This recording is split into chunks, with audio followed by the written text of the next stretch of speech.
മുണ്ടക്കൈ ചൂരൽമല ഉരുൾപൊട്ടൽ ദുരന്തബാധിതരുടെ ബാങ്ക് വായ്പ എഴുതിത്തള്ളാനാകില്ല എന്ന് കേന്ദ്ര സർക്കാർ. പ്രധാനമന്ത്രി വന്ന് കുട്ടികളൊക്കെ വെച്ച് ഫോട്ടോ എടുത്ത് വീഡിയോ ഷൂട്ട് ചെയ്ത് പോവാന്നല്ലാതെ ഒരു നയാ പൈസ ഈ കടങ്ങൾ എഴുതുള്ളത് മാത്രമല്ല ദുരന്തബാധിതർക്ക് വേണ്ടി ഒരു നയാ പൈസ കേന്ദ്രത്തിന്റെ ഭാഗത്തുനിന്ന് ഇതുവരെ ഉണ്ടായിട്ടില്ല. നമുക്കറിയാം നമ്മുടെ നാട് നേരിട്ട വലിയ ദുരന്തം വയനാട് മുണ്ടക്കൈ ചൂരൽമല ഉരുൾപൊട്ടൽ.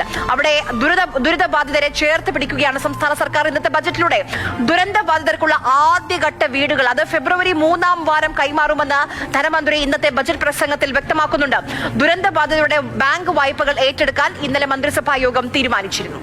ബാങ്ക് വായ്പകൾ ഏറ്റെടുത്ത സംസ്ഥാന സർക്കാർ നടപടിയെ സ്വാഗതം ചെയ്ത് വയനാട് മുണ്ടക്കൈ ചൂരൽമല ഉരുൾപൊട്ടൽ ദുരന്ത ബാധിതർ കേന്ദ്ര സർക്കാർ കൈയൊഴിഞ്ഞപ്പോൾ സംസ്ഥാന സർക്കാർ ചേർത്ത് പിടിച്ചെന്ന് ആക്ഷൻ കൌൺസിൽ ഭാരവാഹികൾ പ്രതികരിച്ചു.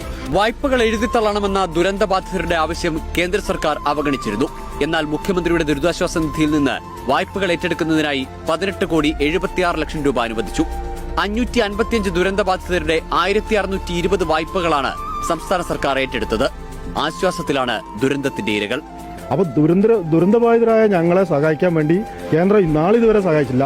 പക്ഷേ ഇപ്പോൾ ഞങ്ങളുടെ മുഴുവൻ കടങ്ങളും സംസ്ഥാന സർക്കാർ ഏറ്റെടുത്തിട്ടുണ്ട്. വലിയ രീതിയിൽ സന്തോഷമുണ്ട്. മുഴുവൻ ദുരന്തബാധിതർക്കും വേണ്ടിയിട്ട് സംസ്ഥാന സർക്കാരിനെ നന്ദി അറിയിക്കുക. ആണെങ്കിലും ഞങ്ങളെ തൊഴിൽ നഷ്ടപ്പെട്ട സാഹചര്യത്തിൽ ഞങ്ങൾക്ക് ഈ കേരള സർക്കാരിനോട് വളരെ നന്ദി പറയാനുണ്ട്.